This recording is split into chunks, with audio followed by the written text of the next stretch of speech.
really breaks my heart. Cause we've been lied to, misled for years, calling out to the most high on this trail of tears.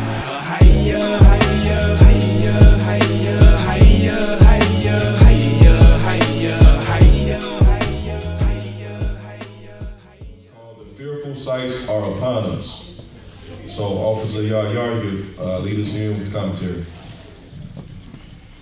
The end is even closer than ever, and now the signs are increasing in strength.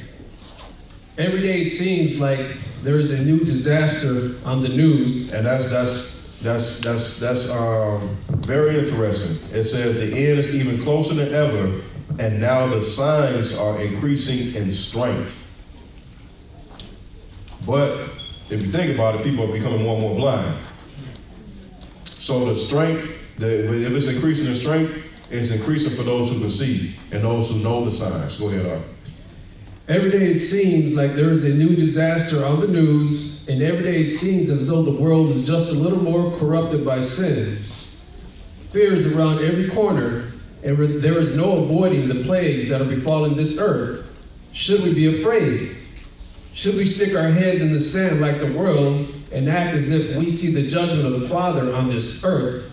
Right, and it says, and there is no avoiding the plague. So we could,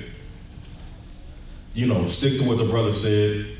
We could keep the law, statutes, commandments, and protect ourselves from the plagues, but we can't avoid from being in the midst of it when the panic is going around and experiencing that. That's what it's talking about. Go ahead, Art. As people who walk in faith, we must overcome the adversities of this decaying kingdom we presently have to operate under and understand that time is short. Let's deal with our spirits by searching the scriptures for its perspective on these last days that we are in the midst of. All right, so let's start off with 2nd Ezra and the Apocrypha. That's 2nd Ezra chapter 16, verse 70.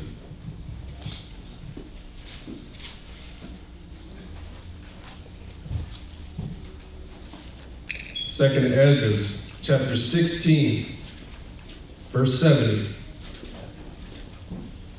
For there shall be in every place and in the next cities a great insurrection upon those that fear the Lord. They shall be like madmen, sparing none, but still spoiling and destroying those that fear the Lord. For they shall waste and take away their goods and cast them out of their houses. Right, because like the sister Chantel said, like the brothers have said, when you fear the Lord, that means you stand for something. You stand for some principles that might go against the system. My brother said, like, what if a vaccine becomes mandatory? Hey, then that's how these scriptures fall into that. What if this becomes mandatory? That becomes mandatory. That's how these scriptures apply. Go ahead. For they shall waste and take away their goods, and cast them out of their houses. Then shall they be known, who are my chosen, and they shall be tried as the golden fire. And we're going to get a little bit of David to see how he handled the same type of situation. Go ahead. Hear, O ye my beloved, saith the Lord. Behold, the days of trouble are at hand, but I will deliver you from the same. Be not afraid, neither doubt, for the Most High is your guide.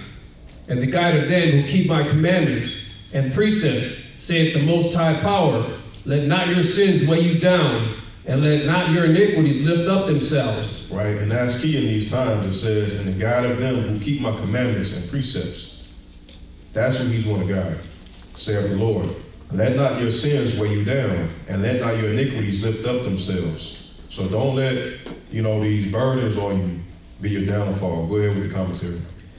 While the rest of the world are looking to get themselves involved in more and more confusion, we must actively cast off sin. And that's the thing, the world doesn't know it's confusion. They think it's normal. They think it's just them, living the American life, or whatever you want to call it. Go ahead. There may be a time that you will lose everything, but the Most High is letting us know that these are all trials to divide those that are His from those that belong to the adversary. Right, because those who belong to the adversary, they're going to go along with this program with no problem. All right, where do I sign? Sign me up, right? But to go along with that, let's see King David's mindset. Let's get Psalms 119 and 133. Especially when it comes down to how the Most High will be the guide of them who keep His commandments and precepts.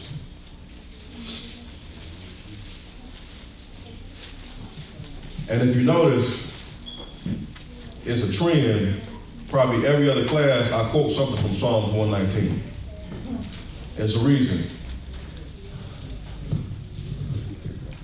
133. So Psalms 119, 133. The book of Psalm 119, verse 133. Order my steps in thy word, and let not any iniquity have dominion over me. Right. So it says, order my steps in thy word, and let not any iniquity have dominion over me. And this is real deep, because this is what happens with the brain, and how Satan taught us about our brain. He taught us to have too much confidence in our brain, to have too much confidence in our own willpower and our own intellect and our own ideas. That, all right, yeah, sin is over there, I'm cool. No. You got to humble yourself and say, God, please, order my steps, because I know what happened to my father Adam. That's in me. And that's why what you call the world, here's a better way to say it. Thank you, Zion, for the book you got me from Korean. Right? So I'm thumbing through it. It's about Moses, right? Now, I didn't even know that there's an argument in the world about how good of a leader Moses was or was not, right? In the academia world.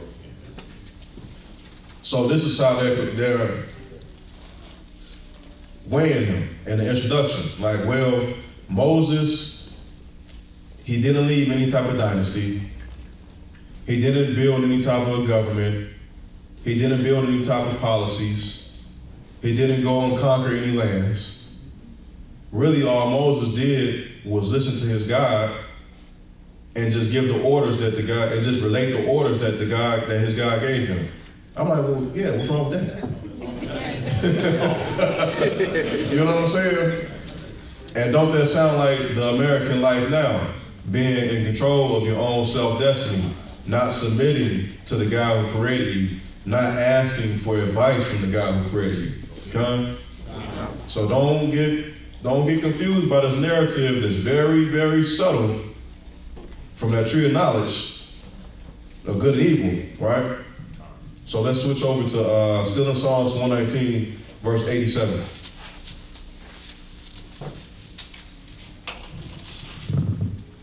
The book of Psalms, chapter 119, verse 87. And in the meantime, Brother AHRAYAH, can you get Quicken in the Strongs from verse 88? Verse 87. They had almost consumed me upon the earth, but I forsook not thy precepts. Right. So what is it talking about? In verse 85, it says, the proud have dig pits for me, which are not after thy law. Think about it. Thou shalt not covet. Thou shalt not murder. Thou shalt not steal. David had real physical pits, right? That was actually threatening his life. But we have pits today too in the American system. It might just be disguised as an ad on Google when you click on something. It might be disguised as the suggested video on your YouTube, because people know how to market and set up pits and set up snares for you to reap your soul. Come? So we got to be aware of this, because next thing you know, you'll be wrapped up in their doctrine about the world, how the world's supposed to operate. So let's get verse 88. Psalms chapter 119, verse 88. Quicken me after thy loving kindness, so shall I keep the testimony of thy mouth. Right. So please, let's get quickened. Very interesting. Age 24, 21. AHRAYAH. to live, whether literally or figuratively, casuatively, to revive, keep, leave, make, alive, certainly, give, promise, life. Let, suffer to, live, nourish up, preserve, alive, quicken, recover, repair, restore, to live, revive, save, alive, life, lives, surely be whole. That's good. So think about that mindset, about how David, in the midst of his turmoil, when he had his enemies besieging him, he's still humble enough to say, no, I'm gonna still follow the Most High's laws. It's so deep, because he knew it was more important to still do some daily sacrifice, right? To do his offering towards the Most High if he came across some temple, we read about it in the story, than to be thinking about plots or vengeance, or to just give up the laws of the Most High, period. Right? And he also knows that the Most High is the one who gives him life. Quicken me, quicken my spirit, quicken my heart. So I have a heart towards you, because it's not my own willpower that's going to do it. Babylon teaches us willpower, but the scriptures teach something else. That's it with the commentary? Come. All right, let's get Deuteronomy chapter 28, verse 63. The famous chapter that we should also be ashamed of. No.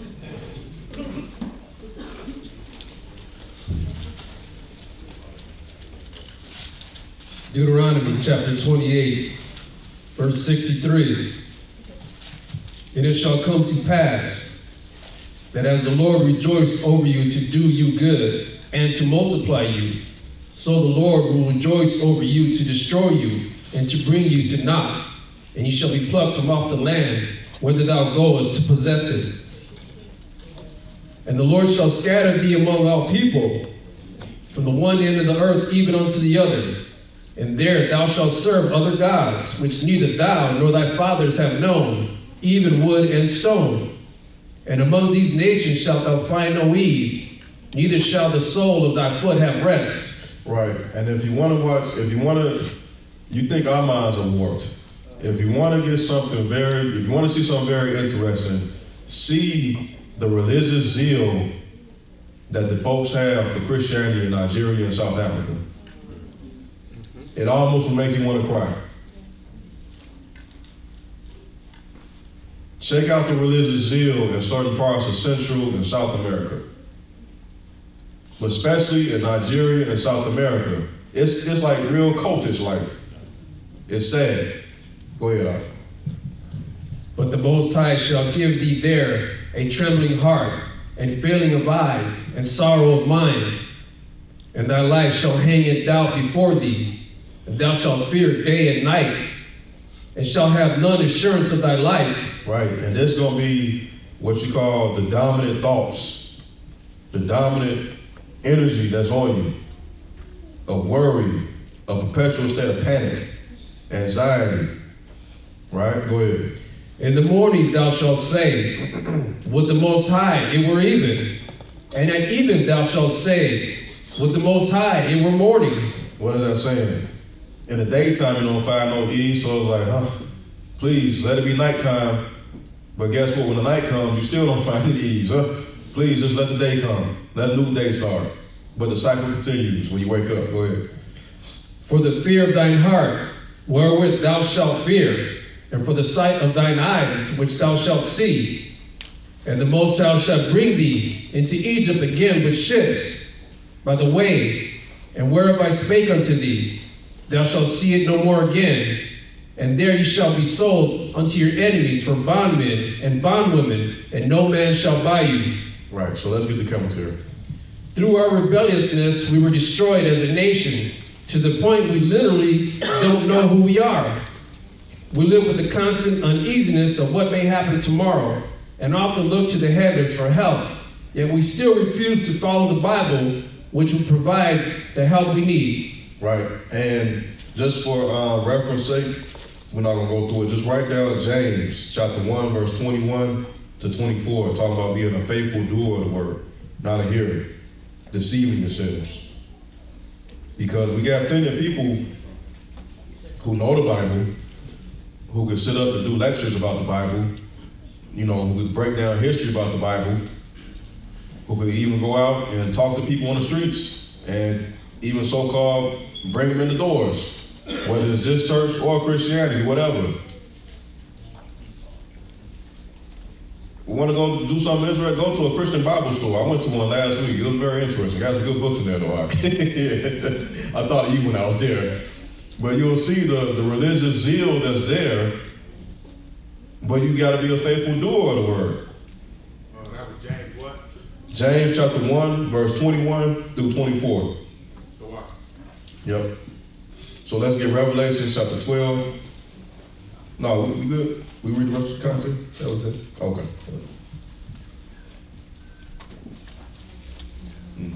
Right, let's get Revelation chapter 12, verse 9. And something interesting, when I went to the Bible, the Christian Bible, well, it's Christian bookstore. It's on 106, right on the corner of 106 and Western.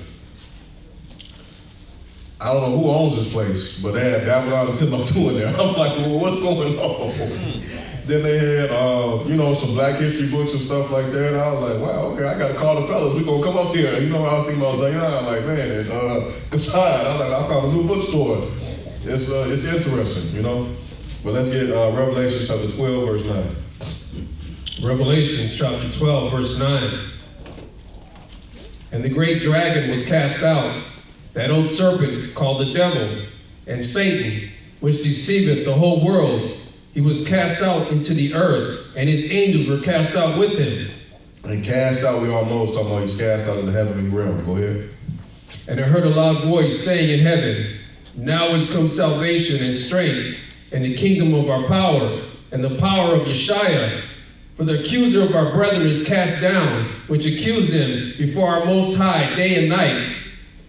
And they overcame him by the blood of the Lamb, and by the word of their testimony, and they loved not their lives unto the death. Therefore rejoice, ye heavens, and ye that dwell in them. Woe to the inhabitants of the earth and of the sea.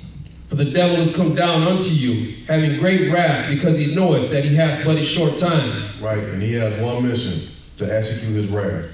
Go ahead. And when the dragon saw that he was cast unto the earth, he persecuted the woman which brought forth the man-child. And to the woman were given 2 wings of a great eagle, that she might fly into the wilderness, into her place, where she is nourished for a time, and times, and half a time, from the face of the serpent. And the serpent cast out of his mouth water as a flood after the woman, that he might cause her to be carried away of the flood. And the earth helped the woman, and the earth opened her mouth, and swallowed up the flood, which the dragon cast out of his mouth. And the dragon was wroth with the woman, and went to make war with the remnant of her seed, which keep the commandments of the Most High, and have the testimony of Yeshua Christ. Right, and that's something key we like to bring out in street preaching. It says, and the dragon was wroth with the woman, and went to make war with the remnant of her seed, which keep the commandments of the Most High, and have the testimony of Christ. Let's get the commentary.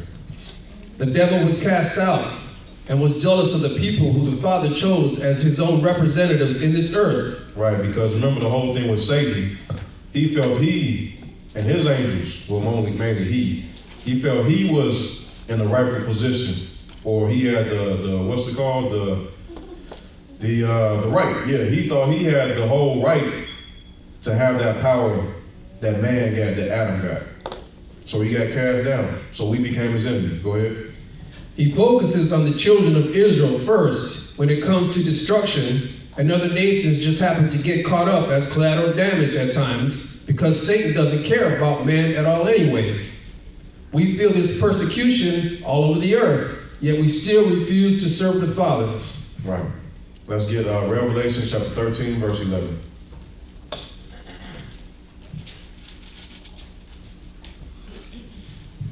The book of Revelation, chapter 13, verse 11.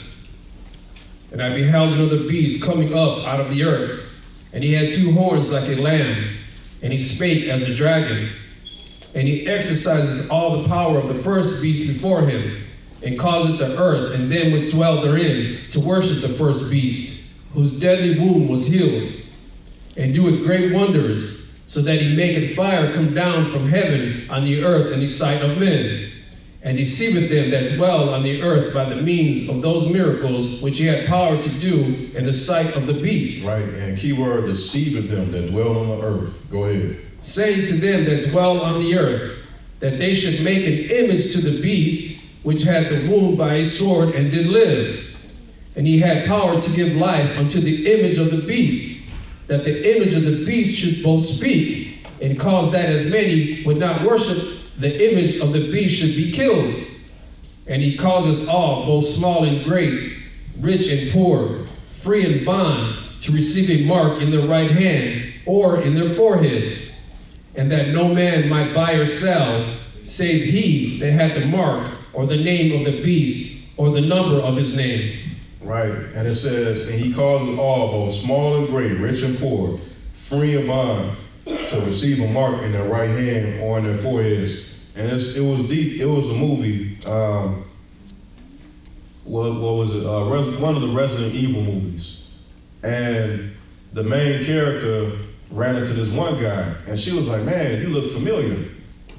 And you know, if you ever seen the movies, it's like a zombie movie. You know, the world is taking over, and he looks over at a billboard, and then looks back at her, and she looks at him on the billboard, because in that world, the movie, he was a star basketball player. So it just showed, like, you know, hey, rich or free, rich and poor, free and bond, we all gonna be in the same boat. Babylon just taught us to believe the spell, right? Babylon did a great job, or the beast actually did a great job of seducing us to buy into his vision, his image. Go ahead with the commentary.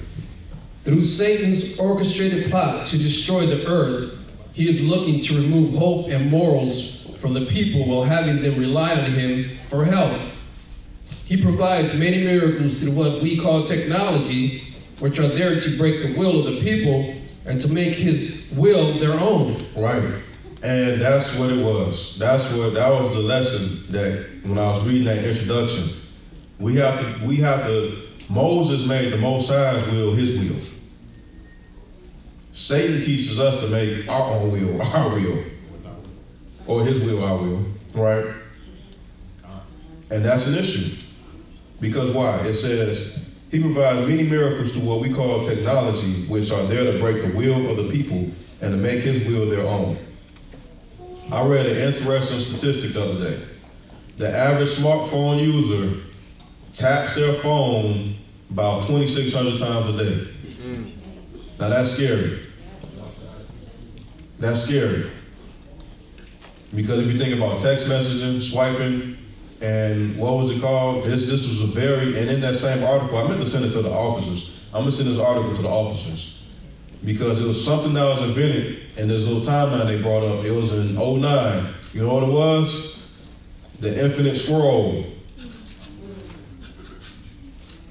So we could just get content forever, infinitely. If you notice, YouTube doesn't end. It used to be an end. YouTube used to end, if you remember. It doesn't end anymore. You can scroll forever, and YouTube is still there with videos. It used to end, but it does not. Just like how TV used to end, but it does not anymore. YouTube doesn't end anymore. Go ahead.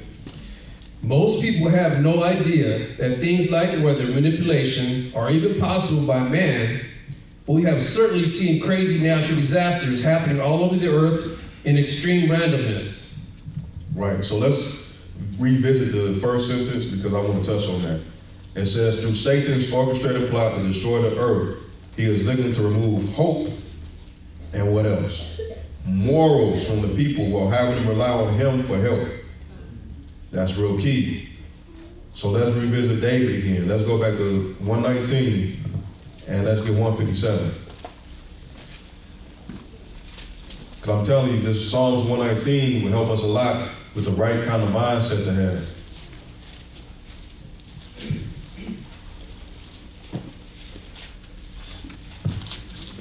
Uh, 119 and 157. Psalms.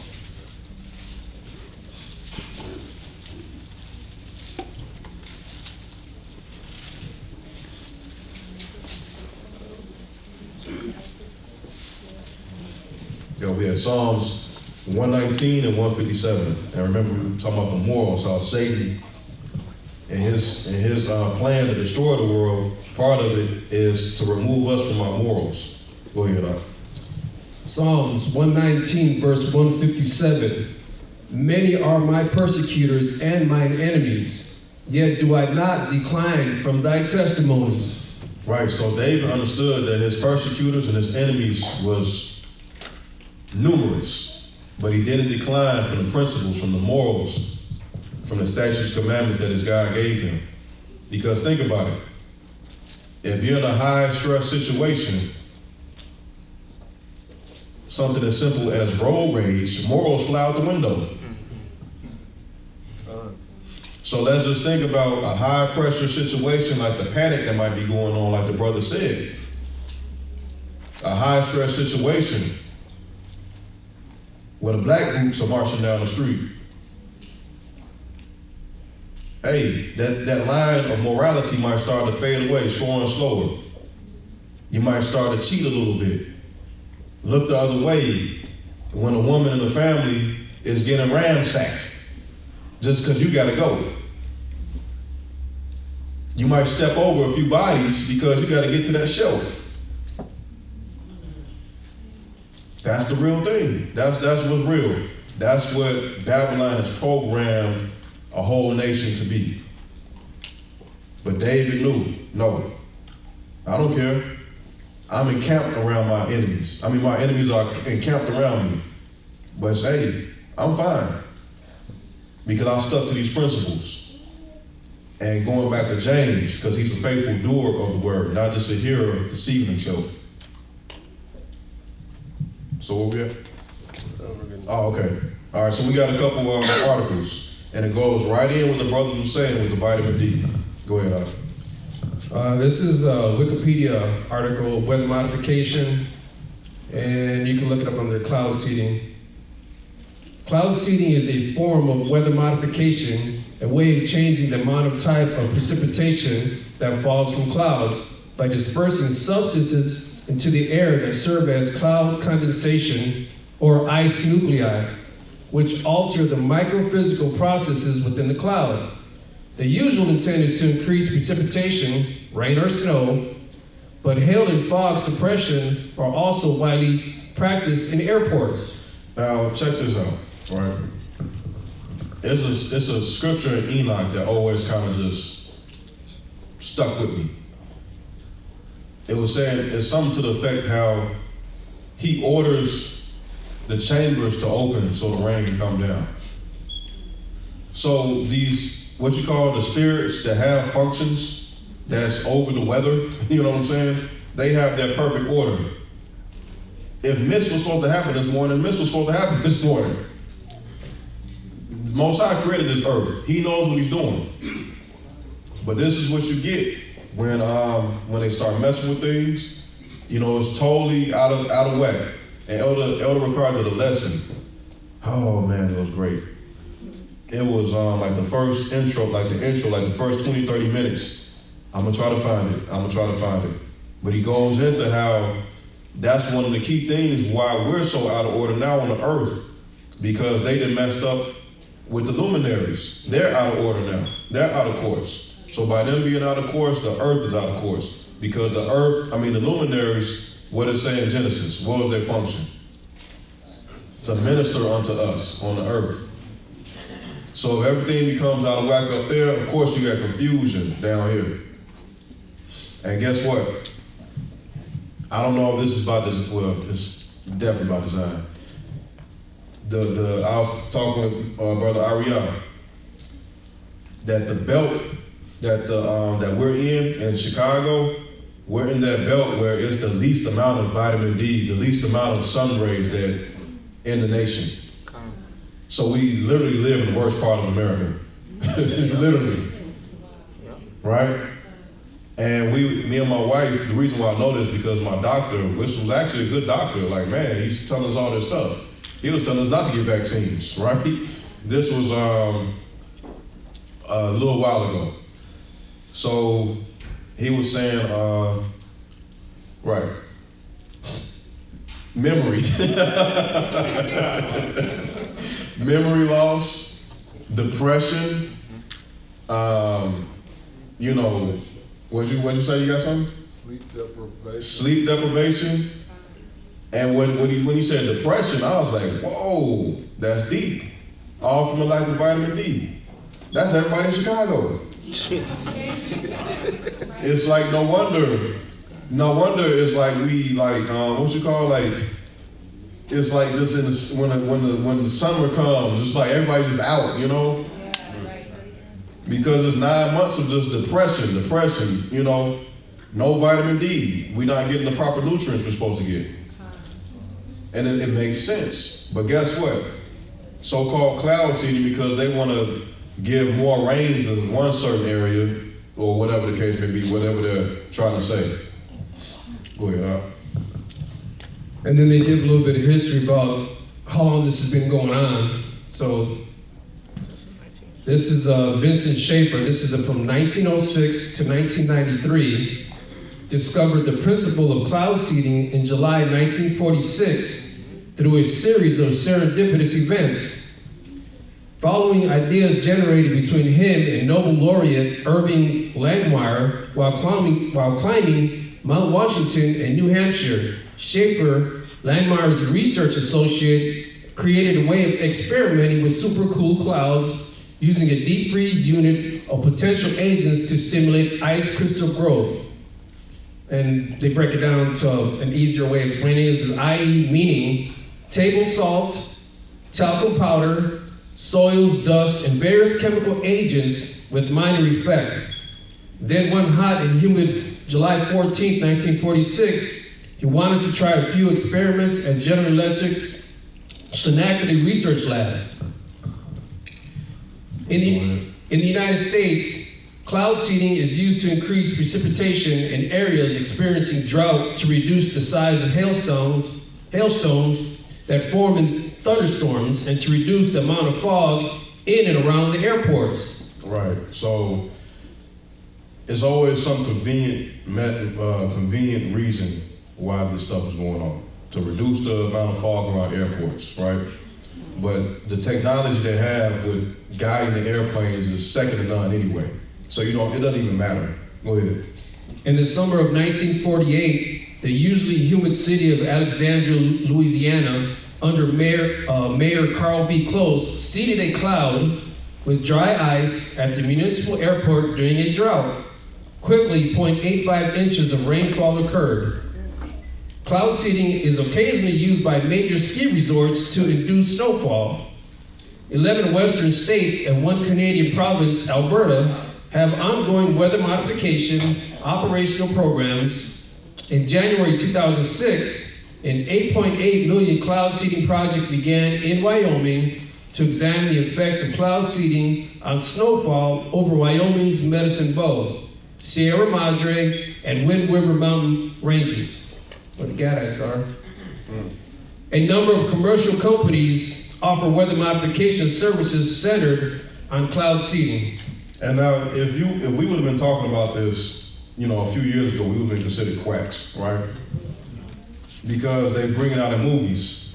I don't know anybody who's James Bond fans out here, but it's the one with Timothy Dalton, and Timothy Dalton only played James Bond Twice, sorry.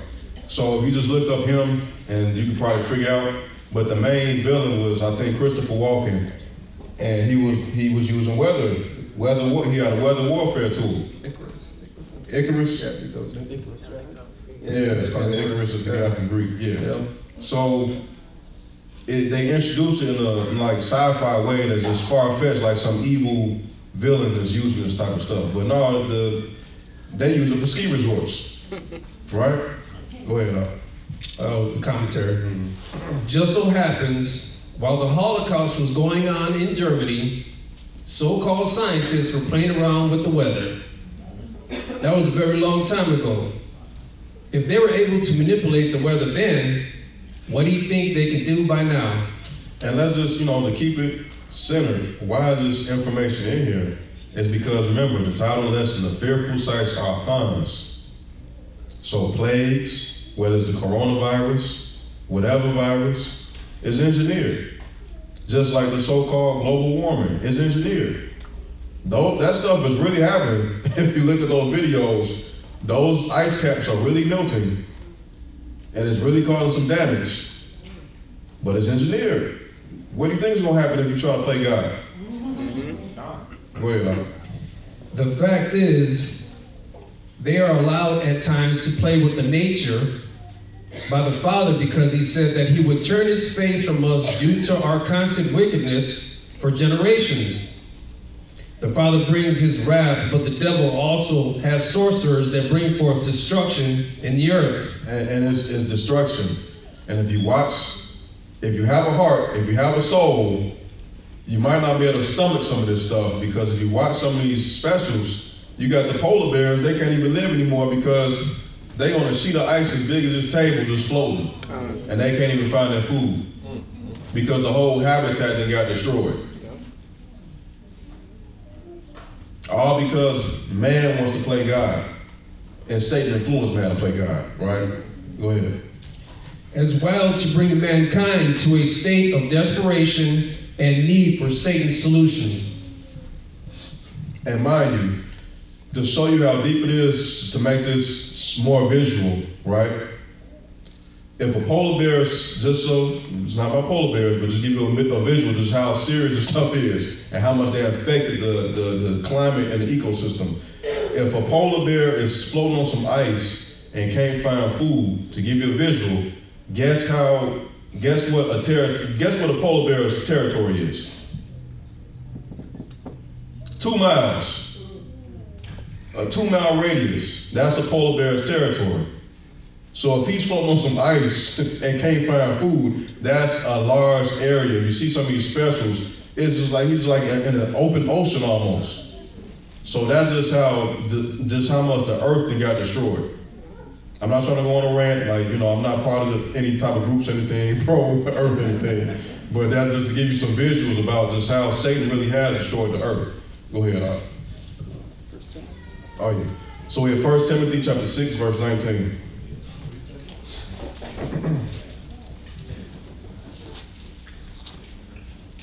First Timothy chapter 6, verse 19. Laying up in store for themselves a good foundation against the time to come, that they may lay hold on eternal life. O Timothy, keep that which is committed to thy trust, avoiding profane and vain babblings and oppositions of science falsely so called, which some professing have erred concerning the faith. Grace be with thee. Amen. The first to Timothy was written from Laodicea, which is the chief city of Phrygia, Pamphylia. All right, let's get the commentary. Unfortunately, our people have more faith in the scientists than they do in the word of the Most High. Right, because the same people that are destroying the earth have created campaigns on how to so-called save the earth. Right, go ahead. The majority of the scientists on this earth are either knowingly or unknowingly complicit in the many false narratives that pull people away from the Bible. Right, and there's a lot of people who get caught up because it might seem like, all right, what does it matter about the whole global warming thing, right? If we so-called know scriptures and the truth. But guess what? It has a whole generation caught up in that with the whole science behind it. And that's completely pulling them away from the Bible and the scriptures. And the prophetic signs is increasing in strength. Come. Let's get 1 Corinthians chapter 7, verse 29.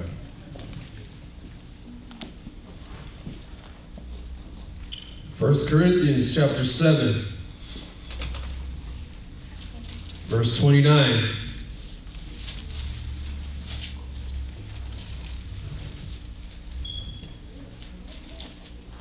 But this I say, brethren, the time is short. Right, the time is short. Go ahead. It remaineth that both they that have wives be as though they had none, and they that weep as though they wept not, and they that rejoice as though they rejoice not, and they that buy as though they possess not, And they that use this world as not abusing it, for the fashion of this world passeth away.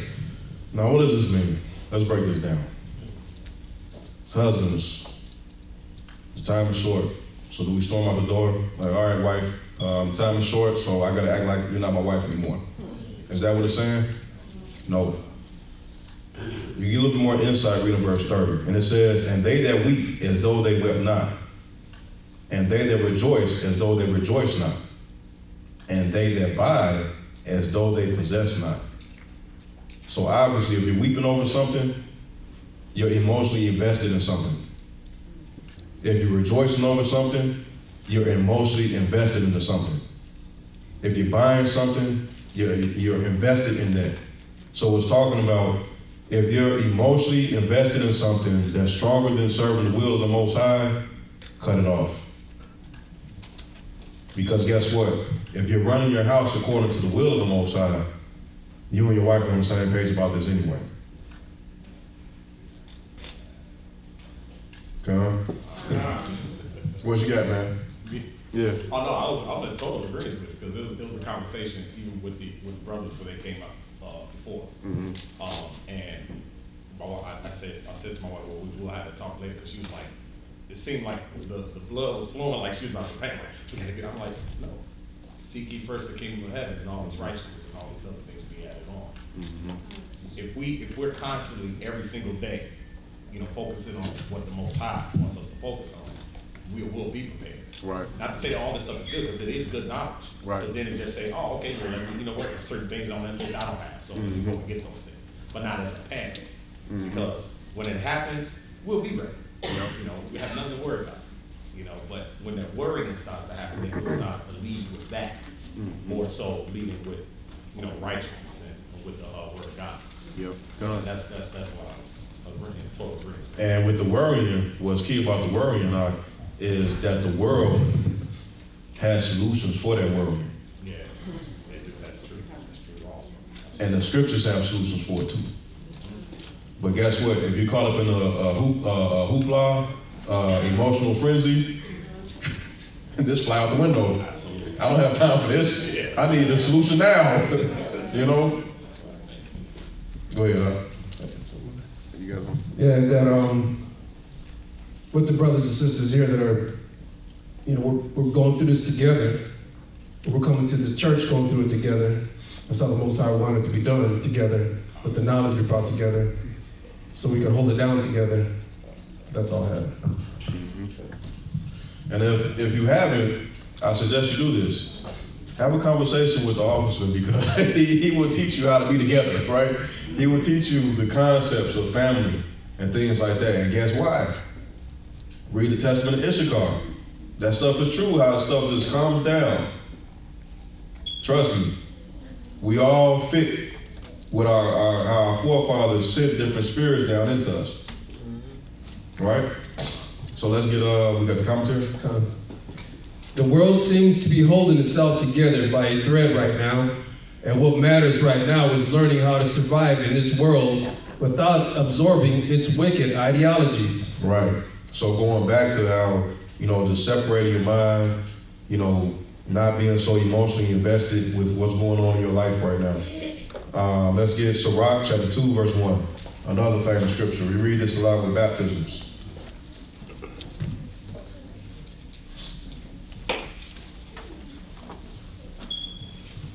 Con?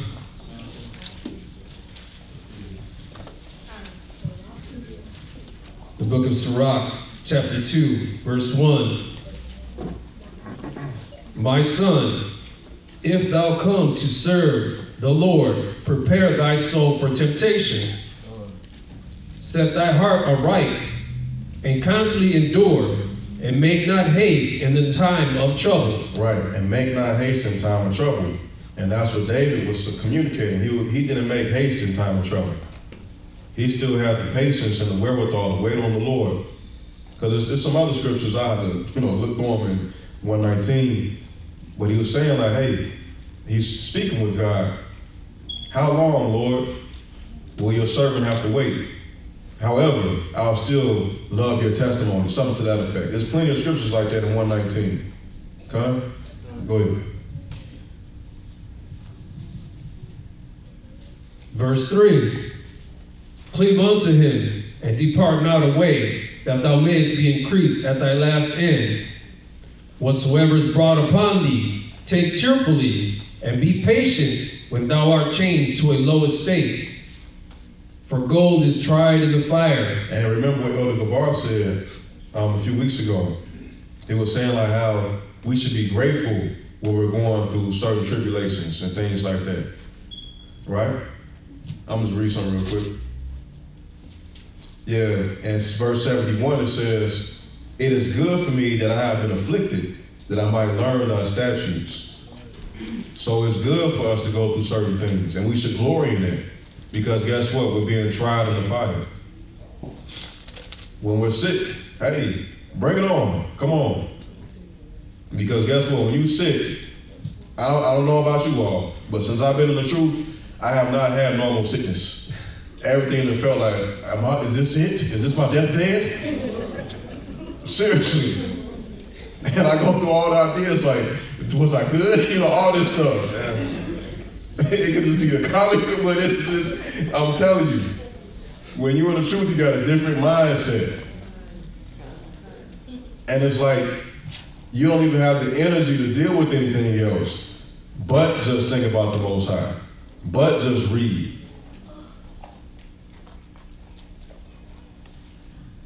That's it. That's all you have the energy for. And it's a reminder, like, okay, this is the mindset I need to have 24/7, not just when I'm down. That's why David said it's good that I've been afflicted, because it taught me, it says that I might learn thy statutes. Because when you're in your darkest hour, your ears are wide open. What do you say, Father? Okay. Priorities get set real quick. But guess what? You got to be a faithful doer. So once you get healed, you back. You don't just go flying out the door to sin again. You got to think like, okay, all right, what was that lesson I learned? You know? Because it was a very deep lesson. I told my wife, I didn't get mad at her. I was like, this was a very deep spiritual lesson. Because guess what? If I'm supposed to be the Most High's bride, how long has he had to wait on me? And I had to wait on my bride to get home so I could get my garlic and my orange juice and things like that. So I didn't even get mad. And this is the type, when you're in your affliction, this is the type of wisdom that reigns on you. Okay? So be when it says, when you change to a lower state, be patient. Glory in it. Like, okay, what's the lesson here? What am I going to learn? Be patient. Go ahead, Doc. For gold is tried in the fire. And just, you know, so we all are not looking at her a certain type of way. She had to be gone, remember, because she had to talk to the doctors and things like that. So it's not like she was just, you know, had some evil intent of making me wait at home sick. Oh, go ahead. And acceptable men in the furnace of adversity. Believe in him, and he will keep thee.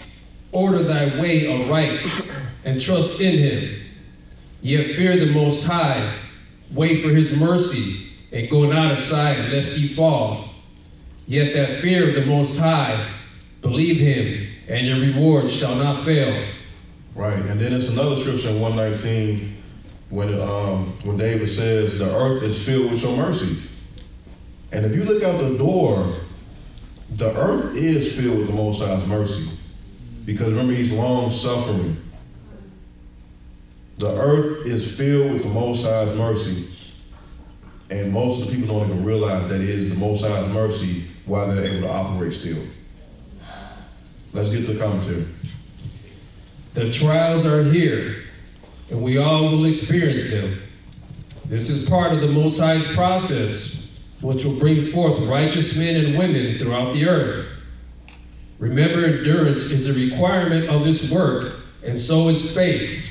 Yep, endurance and faith. Let's get Romans chapter 5, verse 1.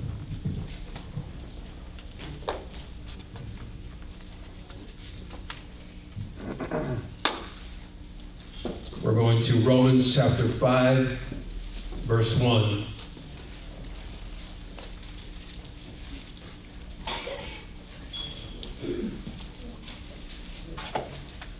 Verse 1, therefore, being justified by faith, we have peace with the Most High through our Lord Yeshua Christ, by whom also we have access by faith into this grace wherein we stand, and rejoice in hope of the glory of the Most High. And not only so, but we glory in tribulations also, knowing that tribulation worketh patience, and patience experience, and experience hope. And hope maketh not ashamed, because of the love of the Most High is shed abroad in our hearts by the Holy Spirit, which is given unto us. For when ye were yet without strength, in due time, Yeshua died for the ungodly. Right, and that's the key sequence of scriptures. Therefore, being justified by faith, and once we understand what that faith is, what was the lesson we did? I think it was the last one I did. I can't remember the title of it, but remember we went into the importance of that faith and things like that. Let's get the commentary. Christ came in a time when we're about to fall as a nation, and he will once again come in a time when it seems like all is lost. Right, because let's just be honest, it definitely seems like all is lost. Right, it doesn't seem like sunshine is waiting around the corner, especially when you just look at our neighborhoods. We could tell ourselves stories about how things are okay, but as a whole, no. So we look at truth, right? Like Elder Gabar was saying, everything stands on truth. Hey, it says, Christ came in a time when we were about to fall as a nation. He will once again come in a time when it seems like all is lost. We are those times right now. We are. Go ahead, Our faith in that deliverance will sustain us, and our obedience will see us through the calamity ahead. That's key. It says our faith in that deliverance will sustain us. So that's the total opposite of being what you call self-willed, like Babylon had taught us. Like, I got to come up with a plan. I got to do this. I got to do that. No. Having faith that the deliverance will come. And what else? Obedience. It takes faith to know that your obedience is what's going to save you. It takes faith, I said this many a times, it takes faith to believe. Matter of fact, I said this the lesson I did when Yeshua was reading. It takes faith to believe that having peace with my brother is going to be one of the keys to the kingdom. It takes faith to believe, to tell your son or daughter, like, hey, you know what? It's the Shabbat. Why don't you turn on something else? Turn that game off, watch one of the Bible stories. It takes faith to believe that mindset, that way of thinking is going to be the key. It takes faith to, be driving 100 miles an hour to the gas station because sundown is coming. Right? That takes faith. It does. Go ahead, We're going to go to Isaiah chapter 54, starting at verse 4. Here's another one. It takes faith to read ingredients. God, you just grab something real quick, like, I'm good. I'm covered. Monoglycerides could be from animal fight. If it don't have to be from pigs, it could be from other animals too. Right? It takes faith. It does. Go ahead. This is the book of Isaiah chapter 54, verse 4. Fear not, for thou shalt not be ashamed, neither be thou confounded, for thou shalt not put to shame, for thou shalt not be put to shame. For thou shalt forget the shame of thy youth, and shalt not remember the reproach of thy widowhood any more. For thy Maker is thine husband, and the Most High of hosts is his name, and thy Redeemer, the Holy One of Israel. The Most High of the whole earth shall he be called. And this is something key. Excuse me. When you read verse 4, it says, "Fear not, for thou shalt not be ashamed." It makes me think of Wisdom of Solomon chapter 5, when the world sits in astonishment at our saving, when the Most High saves us.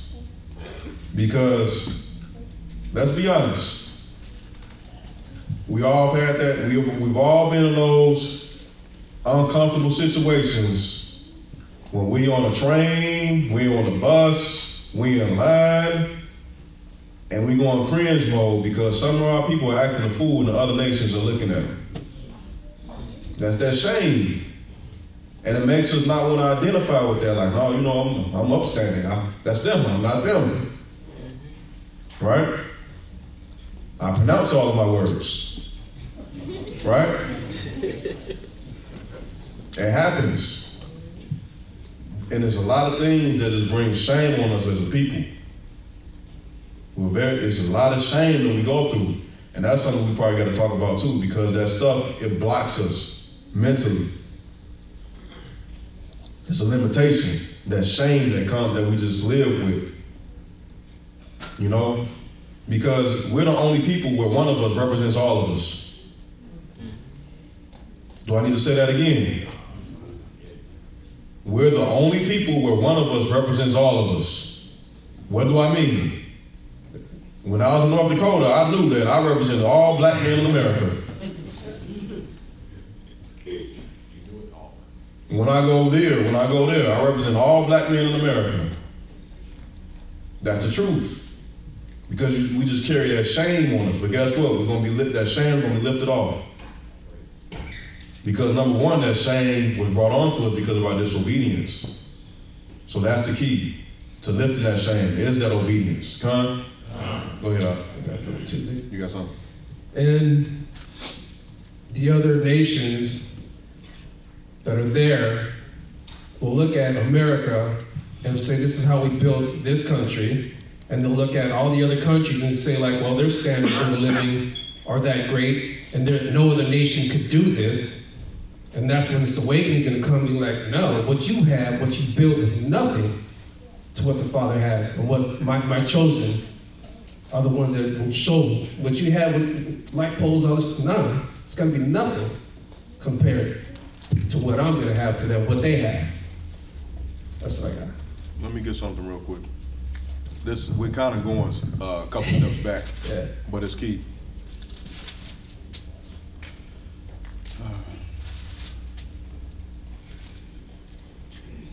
I'm in Deuteronomy because taking a step back to the commentary. It says, Christ came in a time when they were about to fall as a nation, and we once again come in a time when it seems like all is lost.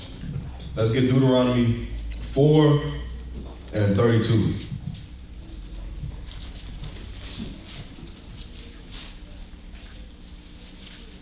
So we could better understand how our God operates.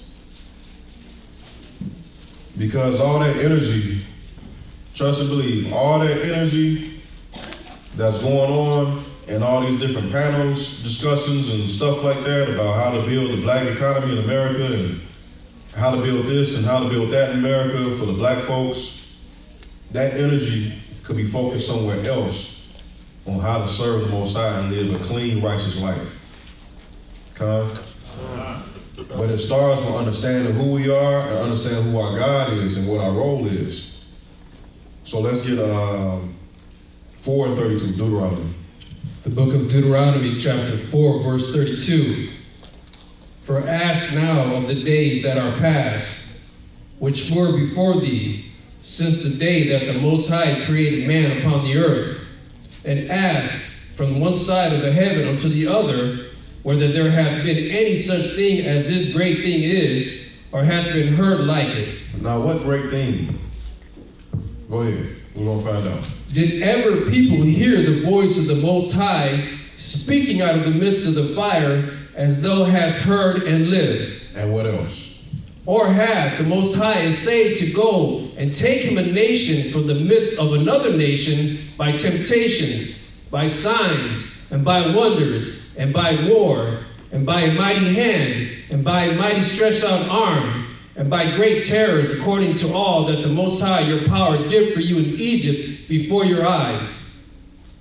Unto thee it was shown that thou mightest know that the Most High is God. There is none else beside him. Right. So that's how our God works.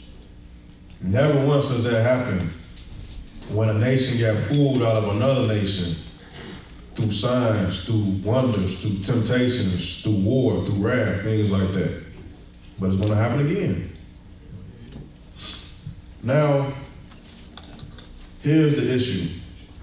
Verse 34 conflicts heavily with how we were raised and brought up. And it started all the way in kindergarten with that individualism.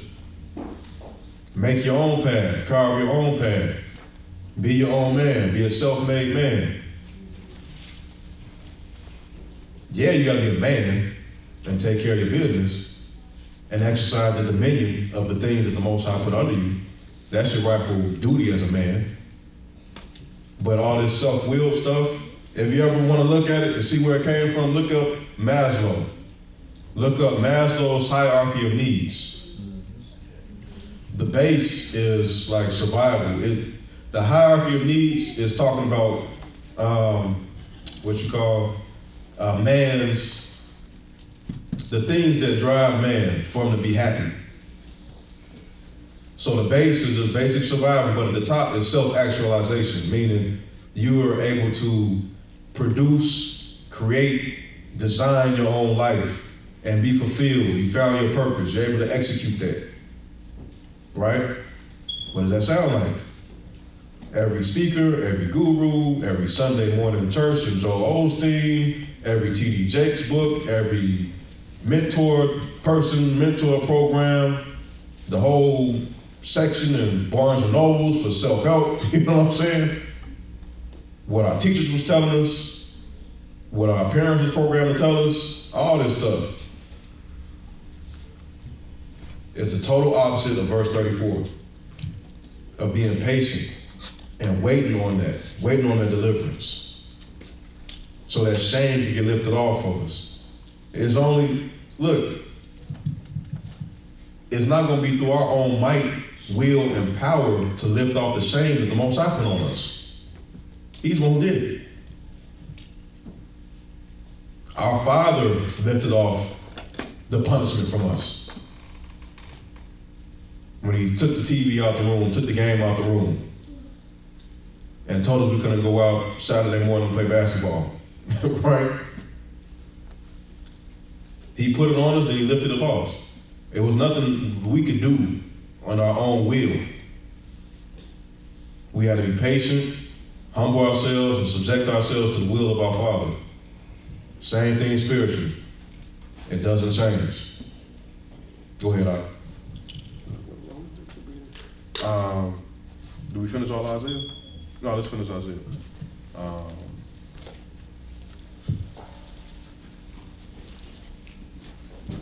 I think we read verse 6. Okay. We're going back to Isaiah chapter 54, verse 6.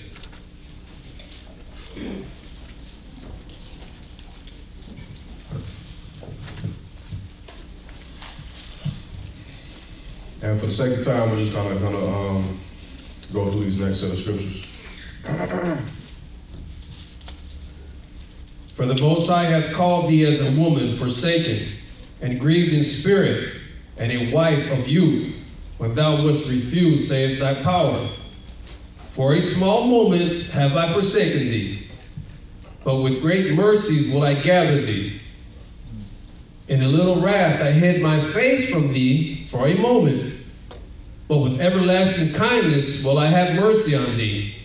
saith the Most High thy Redeemer. And if anybody remembers the last class I did, we read these same scriptures. Remember I was saying, like, for a moment, what was like 3,000, 2,000 years for us.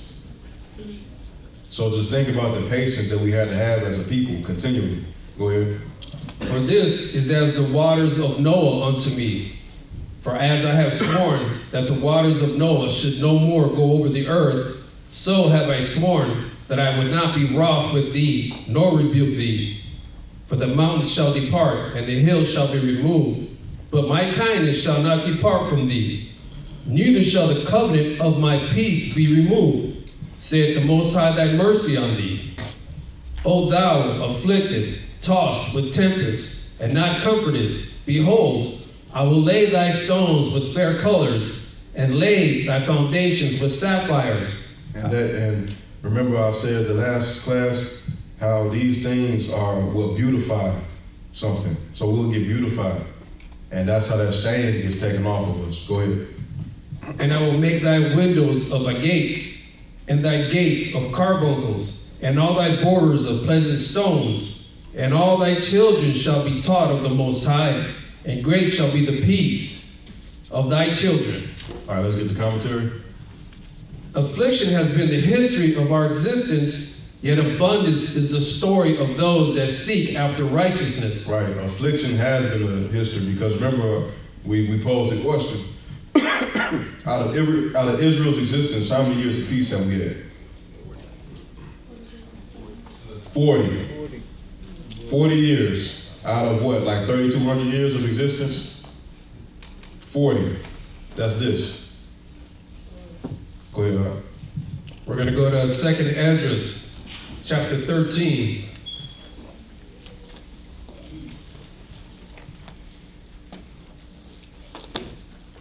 You go ahead, Rob.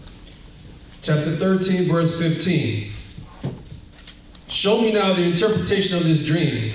For as I conceive in mine understanding, woe unto them that shall be left in those days, and much more woe unto them that are not left behind. Right. Much more woe unto them who are not left behind to get tried by that tribulation. Go ahead.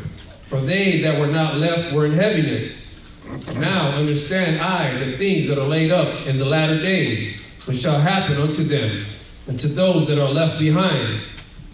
Therefore are they come into great perils and many necessities, like as these dreams declare. Yes, yet it is easier for him that is in danger to come into these things than to pass away as a cloud out of the world, and not to see the things that happen in the last days. And he answered unto me and said, the interpretation of the vision shall I show thee, and I will open unto thee the thing that thou hast required.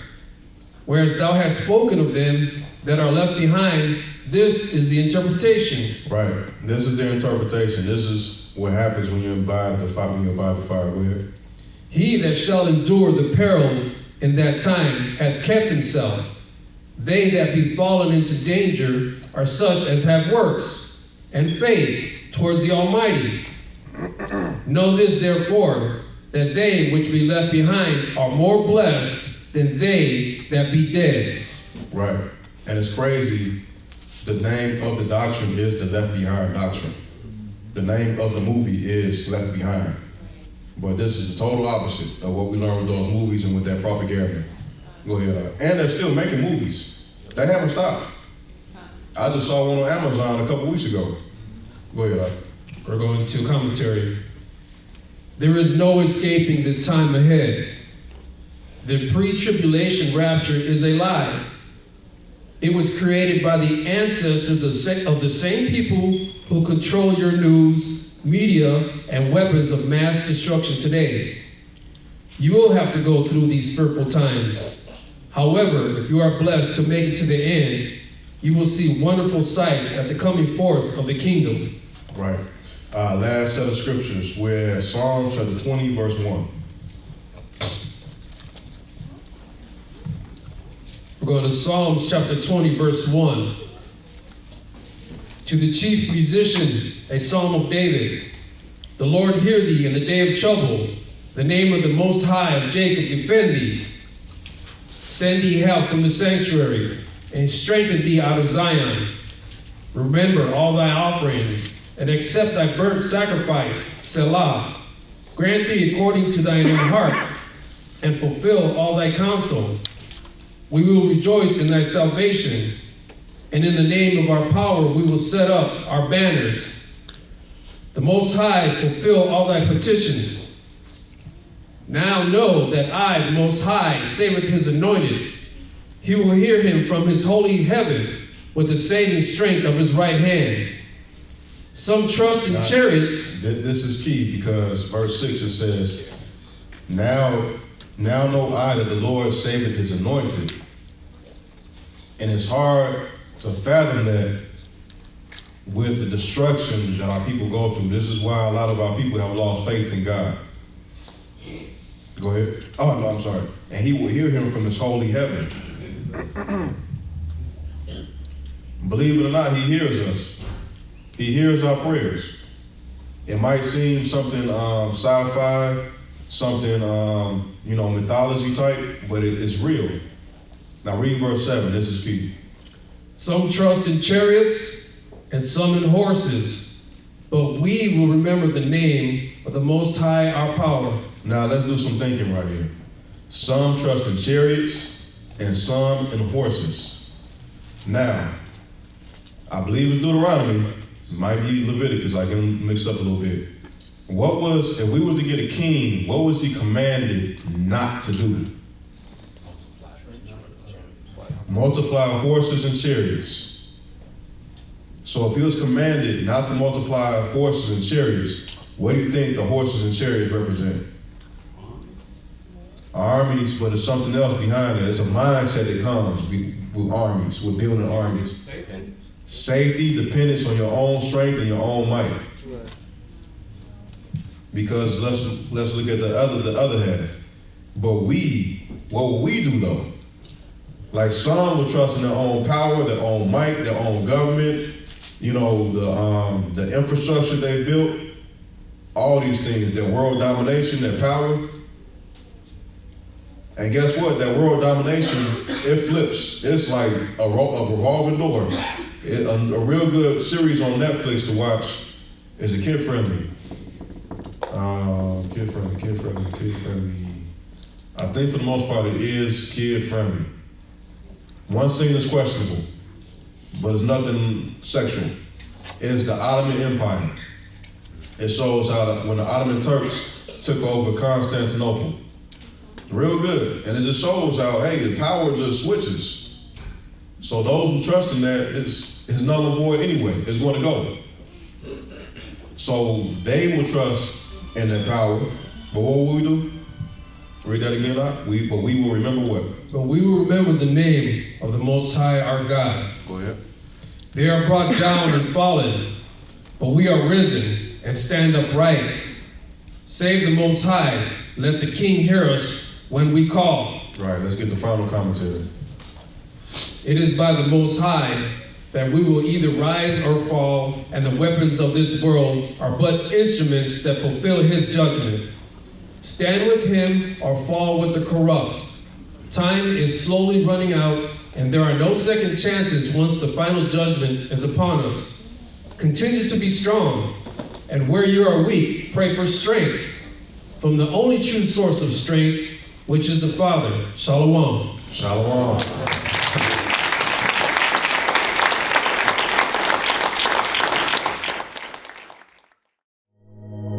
Really breaks my heart. Cause we've been lied to, misled for years, calling out to the Most High on this trail of tears. AHRAYAH,